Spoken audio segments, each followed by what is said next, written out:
നിനക്കെന്താ ഇത്ര ധൃതി? കടയിൽ ആളുണ്ട് മുതലാളി. പാടി വീഴുന്ന തേങ്ങയൊക്കെ എടുക്കുന്നില്ലേ നീ? ഓവ. അത് നീ കണക്ക് വയ്ക്കാനും നിക്കണ്ട. സണ്ണിച്ചനോട് പറയുകയും വേണ്ട. അത് നിനക്കെന്റെ ഫ്രീ.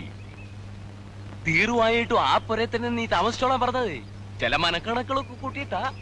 അതെനിക്കറിയാം. പിന്നെ നീ ഇതുവരെ എന്നെ ഒന്ന് വിളിക്കാഞ്ഞെന്താ?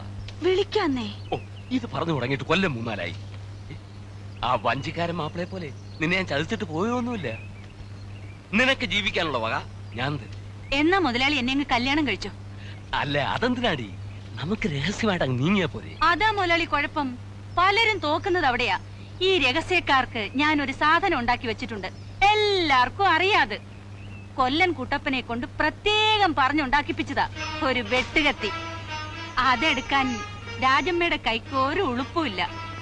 ജയിലിലും ഇപ്പൊ 2 നേരം ചോറാന്നാ പറയുന്നേ. പിന്നെ രാജമ്മയ്ക്കെന്താ